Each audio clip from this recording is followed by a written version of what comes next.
جی السلام علیکم. یاسین آپ کے ساتھ حاضر ہے. آج اس ہفتے کا دوسرا ورکنگ ڈے ہے، یعنی آج منگل کا دن ہے اور 20 اگست ہے. آج صبح سے مارکیٹ میں کوئی خاص بڑی موو دکھائی نہیں دے رہی، لیکن جو کل ہمارے پاس جو امپورٹنٹ نیوز تھی اس میں سب سے زیادہ جو پچھلے کافی دنوں سے ہم دیکھ رہے ہیں امریکہ اور چائنا کے درمیان جو تلخ تجارتی سلسلوں کا دورہ ہے، اور میں کافی عرصے سے آپ سے اس بات کا اظہار کرتا چلا آ رہا ہوں کہ دونوں ممالک، چاہے وہ امریکہ اور جاپان ہوں، امریکہ چائنا ہوں یا بڑی بڑی کمپنیز ہوں، وہ تمام کی تمام کمپنیز جو ہیں وہ ایک دوسرے سے انٹر ریلیٹڈ رہتی ہیں. اور کل یہی ہوا کہ امریکہ کی طرف سے ہواوی فون کو مزید 90 دن کا ایک ایکسٹینشن دے دیا گیا کہ ہواوی اپنا بزنس امریکہ کے ساتھ کر سکتا ہے اور وہ ڈیفرنٹ سافٹ ویئر امریکہ کے ساتھ شیئر کر سکتا ہے، بیچ سکتا ہے. امریکہ کے ڈیفرنٹ کمپنیز ہواوی کے ساتھ کاروبار کر سکتی ہیں. میں نے آپ سے اور اچھا یہ بڑی پازیٹیو نیوز تھی، اور اس نیوز کے بعد اسٹاک مارکیٹوں میں تھوڑی سی تیزی آئی. حالانکہ بالکل ایسے ہی جس طریقے سے پچھلے دنوں بھی امریکہ کی اسٹاک میں تیزی آئی کہ جناب وہ انورژن جو بانڈ ییلڈ بن رہی تھی اس کے اندر تھوڑی سی کمی آئی ہے، اور وہ جو انورژن تھا وہ ختم ہوتا ہوا دکھائی دے رہا ہے، جس کی وجہ سے کل گولڈ کی مارکیٹیں بھی تھوڑی سی نیچے کی طرف آئیں اور حالات بہتر ہوتے ہوئے دکھائی دیے کہ جناب ٹیکنیکلی اینڈ فنڈامنٹلی جو باتیں چل رہی ہیں اس میں گولڈ کی مارکیٹ نیچے آ جائے گی. کل یہی ہوا کہ مارکیٹ جو ہے گولڈ کی تھوڑی سی ڈاؤن ہوئی، اور اس وقت بھی ہم دیکھ رہے ہیں کہ 1505-6 پہ فیوچر دسمبر کانٹریکٹ چل رہا ہے. تو یعنی یہ جو خبر آئی ہے ہواوی کی طرف سے کہ امریکہ نے اس کو ایک تھوڑا سا ریلیکس دیا ہے کہ وہ امریکہ کی کمپنیوں کے ساتھ ٹریڈ کر سکتا ہے، جس کی وجہ سے آج پھر ہم یہ دیکھ رہے ہیں کہ امریکہ کی اسٹاک مارکیٹیں ہائر سائڈ پہ جانا شروع ہو رہی ہیں. یعنی کل بھی پلس میں تھیں، آج بھی پلس میں ہیں، اور کل جو پلس میں تھی اس کی وجہ جو میں نے آپ کو بتائی تھی کل کے وائٹ ہاؤس کی طرف سے ایک ڈکلیریشن آیا تھا اور اس میں یہ کہا گیا تھا کہ there is no sign of recession in the economy. یعنی امریکہ میں کوئی جو ریسیشن کا فیئر تھا وہ نہیں ہے. اسٹاک مارکیٹیں مزید اوپر کی طرف جا سکتی ہیں. جو ہمارے پاس ڈفرینٹ انڈیکیٹرز اور ڈفرینٹ خبریں آ رہی ہیں وہ پازیٹیو ہیں، اچھی ہیں، اور اس میں کہیں خرابی دکھائی نہیں دے رہی.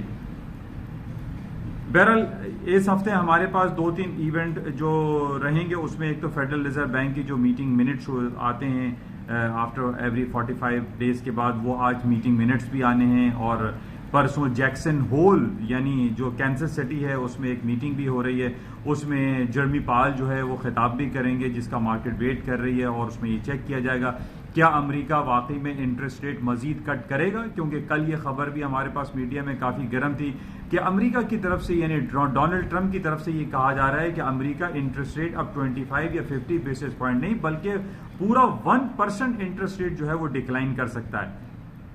تو اس قسم کی بھی خبریں چل رہی ہیں. بہرحال اس کو ہم بھی واچ میں رکھیں گے. اچھا، اس کے ساتھ ہی آئل کی قیمتیں میں نے آپ سے یہ کہا تھا کہ اس میں تیزی دکھائی دے رہی ہے. جس طریقے سے اسٹریٹ آف گبرالٹر میں گبرالٹر اتھارٹی نے ایران کا ایک جہاز شپ جو ہے وہ پکڑ لیا تھا، اور اس میں کہا تھا کہ ملینز آف ڈالر کے جو ہے اس میں آئل موجود ہے. تو اور اسی طریقے سے ایران نے جو ہے پچھلے دنوں ایک برطانیہ کا جہاز جو ہے وہ قبضے میں لے لیا تھا اسٹریٹ آف ہرمز اور ان تمام علاقوں سے. تو یہ جو سلسلے ہیں یہ کافی ابھی بھی گمبھیر اور نیگیٹو دکھائی دے رہے ہیں، جس کی وجہ سے کروڈ آئل کی مارکیٹوں میں آج کل بھی مارکیٹ تقریباً مور دین $1 پلس ہو گئی تھی، اور آج بھی تقریباً ہائر سائڈ پہ یعنی 56 پلس میں مارکیٹ اس وقت ٹریڈ ہو رہی ہے.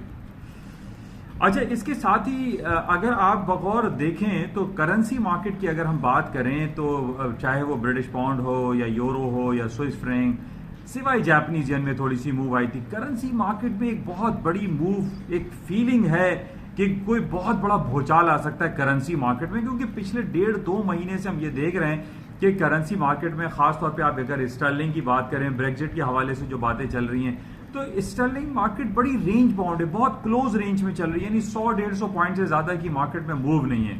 تو اگر یہ انٹرسٹ ریٹ کی بات امریکہ کی طرف سے چلنا زیادہ شروع ہو جاتی ہے کہ امریکہ جو ہے وہ جناب اراؤنڈ 1% انٹرسٹ ریٹ ڈکلائن کر سکتا ہے، تو یہ بہت زیادہ مارکیٹ میں اس پہ موو آ سکتی ہے. بہرحال اس کو بھی ہم کلوزلی واچ میں رکھیں گے کہ کرنسی مارکیٹ میں موو کیوں نہیں آ رہی ہے، یا اگر آ سکتی ہے تو وہ کن لیولز پر آ سکتی ہے. جیسے کہ میں نے آپ کو اسٹرلنگ کا ایک لیول دیا تھا کہ 2440 کا بڑا اسٹرانگ اس کا ریزسٹنس لیول ہے. پہلے جب اوپر تھی تو مارکیٹ اس کا سپورٹنگ تھا. تو مارکیٹ ابھی اسی رینج میں یعنی 2130 2150 یا 2020 یا 2030 یعنی 100 پوائنٹ کے رینج میں اسٹرلنگ کی مارکیٹ دکھائی دے رہی ہے. کوئی بڑی مارکیٹ میں موو نہیں ہے. گولڈ کی مارکیٹ میں تیزی فی الحال ہے. کل بھی اس نے اسپاٹ میں 1493 کا لو کیا تھا مارکیٹ، پھر وہاں سے جو ہے وہ 1502-3 اسپاٹ میں چلی گئی تھی. تو اس کا جو ٹیکنیکل گراؤنڈ پہ جو لیول ہے 1490 کا، وہ بڑا امپورٹنٹ اب ہوتا چلا جا رہا ہے کہ مارکیٹ میں اگر گولڈ کی مارکیٹ 1490 کے نیچے گئی تو پھر ہم یہ کہہ سکتے ہیں کہ market will come down. Otherwise gold جو ہمیں geo political situation around the globe ہمیں نظر آ رہی ہے، یعنی کشمیر ایشو ہے، ہانگ کانگ کا میٹر ہے، پھر یہ عرب کنٹری میں جو مسئلے مسائل چل رہے ہیں، اس بیسس پہ آئی ڈونٹ فیل کہ گولڈ کی مارکیٹ بہت زیادہ ڈاؤن فال ہوگی. بہرحال ٹیکنیکلی ہمیں 1490 کے امپورٹنٹ لیول کو کنسیڈر کرنا چاہیے اور ذہن میں رکھیں کہ یہ بڑا امپورٹنٹ سپورٹنگ لیول ہے. باقی جو کچھ خبریں ہیں وہ آج مکس ہیں. کل جو منڈے کو جو خبریں تھیں وہی تقریباً چل رہی ہیں، لیکن کل ہمارے پاس صرف امپورٹنٹ نیوز جو رہی وہ یہی تھی کہ ہواوی کو امریکہ نے مزید 90 ڈیز کا ایکسٹینشن دے دیا ہے کہ 90 ڈیز تک جو ہے وہ مزید، یعنی 90 ڈیز کا مطلب آپ کو یعنی 3 مہینے کا انہوں نے ٹائم دے دیا ہے. اب آپ اس ٹائم کو دیکھیں، 90 ڈیز 3 مہینے کا مطلب ہے کہ پھر وہی 15 دسمبر کی جو بات آ رہی ہے کہ 15 دسمبر سے جو ہے وہ $300 بلین کی جو امپورٹس پہ 10% ڈیوٹی لگانی ہے. تو یہ وہی تقریباً وہی وقت آ جائے گا. تو جیسا میں نے آپ سے یہ پہلے بھی کہا ہے کہ اب آج کل کی جو دنیا ہے وہ اتنی زیادہ انٹر کنیکٹڈ ہو گئی ہے کہ کوئی ملک ہو، چاہے وہ کمپنیز ہوں، وہ ایک دوسرے کے بغیر نہیں رہ سکتے، چل نہیں سکتے. یعنی ابھی ہم پاکستان اور انڈیا کی بھی اگر ہم بات کریں، پاکستان اور انڈیا میں اتنی ہیوج جو مطلب بہت زیادہ تو نہیں لیکن جو بھی ٹریڈ ہو رہی تھی، خاص طور پہ ہمارا ویجیٹیبل آئٹم ہے یا گرینز ہیں جو انڈیا سے ہم امپورٹ کر رہے تھے، یہاں سے ہم کاٹن اور سیمنٹ جو ایکسپورٹ کر رہے تھے، اس میں کمی واقع آ گئی ہے. پاکستان اور انڈیا کے فارمرز کے لیے یہ کوئی اچھی خبر نہیں ہے جس طریقے سے کشمیر کے اوپر جو ہے مسئلے مسائل ہو رہے ہیں. اسی طریقے سے امریکہ اور چائنا کے درمیان ہم یہ دیکھتے ہیں کہ جو ٹریڈ وار والی سچویشن سامنے ہمیں نظر آتی ہے کہ ہواوی ہے یا ایپل آئی فون ہے، یعنی یہ دونوں کمپنیز جو ہیں وہ دونوں ممالک ایک دوسرے کے لیے لازم و ملزوم ہیں. جہاں تک ہم امریکہ کو دیکھتے ہیں کہ امریکہ بہت زیادہ ایکسپورٹ کرتا ہے اپنے گرینز آئٹم، اپنا سویا بین، ویٹ، کارن، کاٹن، وہ چائنا کو ایکسپورٹ کرتا ہے. چائنا دنیا میں نمبر 1 امپورٹر ہے امریکن فارم گڈز کا. تو یہ کیسے ممکن ہے کہ صرف امریکہ جو ہے وہ پابندیاں لگاتا چلا جائے اور چائنا جو ہے پابندی نہ لگائے؟ اب چائنا میں کل جو ہمارے پاس جو ایک بڑی خبر تھی کہ وہ اپنے بینکنگ ریفارمز کی بات کر رہا ہے، یعنی وہ اپنے انٹرسٹ ریٹ مائٹ پاسبل کہ وہ اپنا انٹرسٹ ریٹ ڈکلائن کر دیں. یعنی جس طریقے سے ہم یہ دیکھ رہے ہیں کہ امریکہ اس کے اوپر بلینز آف ڈالر کے ٹیکسز کی جو باتیں کرتا ہے، تو میں نے آپ سے پہلے بھی کہا تھا کہ ایران کے بعد بہت سارے ایسے چائنا کے پاس ایسے بہت سارے ٹولز موجود ہیں کہ وہ اپنی اکانومی کو اور یہ بلینز آف ڈالر کی جو taxes in terms of taxes جو لاسز ہیں اس کو کور کرنے میں چائنا کو کوئی قباحت نہیں ہے، کوئی مسئلے نہیں ہیں. یعنی میں نے آپ کو 3-4 چیزیں بتائی تھی کہ چائنا جو ہے اپنے انٹرسٹ ریٹ کو ڈکلائن کر سکتا ہے، جو کہ کل خبر آئی کہ وہ ریفارم کی باتیں کر رہا ہے. اسی طریقے سے وہ اپنے ایکسچینج ریٹ کو مزید ہائی کر سکتا ہے. پچھلے دنوں ہم نے دیکھا 7.12 تک وہ اپنے ایکسچینج ریٹ کو لے گیا.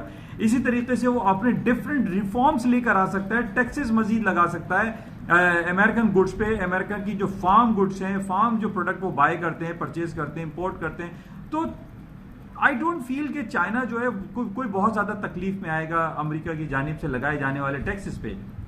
بہرحال اس کو ہم یہ سمجھتے ہیں کہ جو امریکہ کی اسٹاک مارکیٹوں میں جو تیزی کا رجحان ہے وہ رجحان برقرار رہے گا. مجھے ایز اے اینالسٹ، آپ کہہ لیجیے جو مارکیٹ کو میں واچ کرتا ہوں، تو مجھے ایسا فیل نہیں ہوتا کہ مارکیٹ میں جو ہے کوئی امریکہ کی اسٹاک مارکیٹ میں کوئی بہت بڑا بھوچال ڈاؤن فال ہوگا، مارکیٹیں گر جائیں گی. پچھلے دنوں جو ٹویٹ آئی تھی جو ٹرمپ صاحب کی کہ وہ ٹیکسز لگا رہے ہیں، ٹیرفس لگا رہے ہیں، آپ نے کیا دیکھا؟ ویری نیکسٹ ڈے مارکیٹ دوبارہ اوپر چلی گئی. ابھی بھی جس طریقے سے امریکہ کی اب کل سے خبر آ رہی ہے کہ امریکہ جو ہے 1% تک انٹرسٹ ریٹ جو ہے وہ ڈکلائن کر سکتا ہے. اب آپ یہ سوچیے کہ اگر امریکہ کی یہ خبر بہت زیادہ چلنے لگی کہ جناب 1% امریکہ انٹرسٹ ریٹ کٹ کر دے گا، یعنی ابھی 2.25% ہے، تو 1.25% اس کا انٹرسٹ ریٹ اگر آ جاتا ہے تو کرنسی مارکیٹ کتنی ہائر سائڈ پہ چلی جائیں گی، گولڈ کی مارکیٹیں اوپر جا سکتی ہیں، اسٹاک مارکیٹوں میں بہت زیادہ تیزی مزید آ جائے گی، اپنی تاریخ کی نئی جو ہے وہ رقم کرنے لگیں گی، اپنے لیولز جو ہیں ان کے. یعنی جو خبریں ہمارے ارد گرد جو گھوم رہی ہیں، ابھی جمعے کو جیکسن ہول میں یعنی کینسس سٹی میں وہاں پہ جو ایک سیمینار ہو رہا ہے، ایک جو اکنامک کانفرنس ہوتی ہے سالانہ کینسس سٹی میں، اس میں جرمی پاول صاحب کوئی کمنٹ دیں گے، وہ یہ کہہ سکتے ہیں کہ جناب کوئی انڈیکیشن ہمیں وہاں سے مل سکتی ہے کہ وہ انٹرسٹ ریٹ کٹ کریں گے یا نہیں کریں گے، کٹ کریں گے تو کتنی انڈیکیشن وہ دیتے ہیں کہ کتنا کٹ ہو سکتا ہے. تو میرا کہنے کا مقصد یہ ہے کہ مجھے ابھی اسٹاک مارکیٹ میں وہ مندی جو لوگ اکثر بیان کر رہے ہوتے ہیں کہ جناب یہ ہو جائے گا وہ ہو جائے گا، انورژن بن رہا ہے بانڈ ییلڈ میں، تو یہ ساری چیزیں آپ دیکھ لیجیے کہ کوئی ایسا نیگیٹو امپیکٹ مارکیٹ میں دکھائی نہیں دے رہا. امریکہ کی جو کمپنیز ہیں وہ بلینز اینڈ ٹریلینز ڈالر کے اپنے ریزلٹ شو کر رہے ہیں، جس میں آئی فون ہے، ایپل آئی فون ہے، اور اس کے علاوہ موبل ایگزون ہے، آپ کا مائکروسافٹ ہے، Amazon.com ہے، فیس بک ہے. یہ اتنی جائنٹ کمپنیز ہو گئی ہیں کہ ان کمپنیز کو ہم یہ کہہ سکتے ہیں کہ یہ ڈفرینٹ کنٹریز کے ہیڈز کو جو ہے وہ ڈکٹیٹ کرتے ہیں. یعنی اگر پاکستان میں Amazon.com کا کوئی آفس بنتا ہے یا یہاں پر وہ بلینز آف ڈالر کی انویسٹمنٹ کرتا ہے، وہ تو ظاہر ہے عمران خان گورنمنٹ سے آ کے ان کا ڈیلیگیشن بیٹھے گا، میٹنگ کرے گا اور وہ اپنے شرائط رکھیں گے. اور ہمیں پاکستانیوں کو یا بلکہ پاکستان کے دنیا کے جتنے بھی دوسرے ممالک ہیں ان کو ان کی باتوں کو ماننا پڑتا ہے. فورن ڈائریکٹ انویسٹمنٹ جب آتی ہے کسی بڑی کمپنیز کی تو گورنمنٹ جو ہے وہ جھک جاتی ہے، گورنمنٹ ان کی باتوں کو مانتی ہے. تو اس وجہ سے میں آپ سے یہ کہہ رہا ہوں کہ پوری دنیا میں جس طریقے سے یہ جائنٹ بڑی بڑی کمپنیز ہیں جو بلینز اینڈ ٹریلینز ڈالر کو ٹچ کر گئی ہیں، کراس کر گئی ہیں، ان کو ہم یہ نہیں کہہ سکتے کہ ان کی رپورٹیں کوئی خراب آ رہی ہیں یا بیڈ ہو رہی ہیں. ہم دیکھ رہے ہیں کہ یہ روز بروز ترقی کرتے جا رہے ہیں، روز بروز ان کی فائنینشیل اسٹیٹمنٹ جو ہے وہ پلس سے پلستر ہوتی چلی جا رہی ہے. تو اس وجہ سے جو حالات و واقعات ہیں اور پھر انٹرسٹ ریٹ کٹ ہونے کی جو خبریں چل پڑی ہیں کہ جناب انٹرسٹ ریٹ امریکہ کٹ کرنے جا رہا ہے مزید 1%، اٹس اے ہیوج نمبر. کہ جناب 1% کیا کس کو کہتے ہیں؟ ہم تو 25 بیسس پوائنٹ پہ مارکیٹ کو ہلا دیتے ہیں، اور 1% کی بات اگر یہ مارکیٹ میں چل گئی اور ریئلی اگر ایسا ہوا کہ امریکہ انٹرسٹ ریٹ 1% ڈکلائن کر دے، جو کہ کل سے خبر میں دیکھ رہا ہوں چل رہی ہے، تو یہ تو بڑا مارکیٹ میں بھوچال کریٹ کر دے گا. گولڈ کی مارکیٹ ہے اوپر، آپ کا تیل اوپر، اسٹاکس اوپر، کرنسیز اوپر، ڈالر کی مارکیٹ وہ بھی اوپر کی طرف جائے گی. بہرحال اس کو ہمیں دیکھنا پڑے گا کہ اس میں کیا سلسلے ہوتے ہیں. لیکن ڈالر نیچے آئے گا، ظاہر انٹرسٹ ریٹ کٹ ہوگا، ڈالر نیچے آئے گا. ان کی جو بانڈ کی جو انٹرسٹ ہے وہ بانڈ ییلڈ بھی کم ہو سکتی ہے کیونکہ بانڈ میں لوگوں کا انٹرسٹ کم ہوتا چلا جائے گا. بہرحال اس کو ہمیں واچ کرنا پڑے گا. ابھی تو یہ صرف سرسری خبریں ہیں، مارکیٹ میں چل رہا ہے کہ یہ ہو جائے گا وہ ہو جائے گا، کہ انٹرسٹ ریٹ کٹ ہونے کی خبریں چل رہی ہیں. بہرحال ہمیں ان کو کلوزلی دیکھنا پڑتا ہے کہ کیا ہو سکتا ہے. بہرحال اس وقت مارکیٹیں رینج باؤنڈ میں، یورپ کی مارکیٹیں کھل چکی ہیں، کوئی بہت بڑی مارکیٹ میں فی الحال موو نہیں ہے. لیکن اوور آل جو سینیریو ہے وہ اسٹاک مارکیٹ میں تیزی، گولڈ میں بھی تیزی دکھائی دیتی ہے اور آئل میں بھی تیزی دکھائی دیتی ہے. اور جہاں تک کرنسی کی مارکیٹ ہے، کرنسی مارکیٹ میں کوئی بڑی موو کسی بھی دن آ سکتی ہے. بہرحال جو کینسس سٹی میں جو ایک کانفرنس شروع ہو رہی ہے جیکسن ہول میں، اس کو ہمیں بہت کلوزلی دیکھنا پڑے گا کہ وہاں سے کیا آؤٹ کم آتے ہیں. انشاءاللہ رابطے میں رہیں گے. Thank you.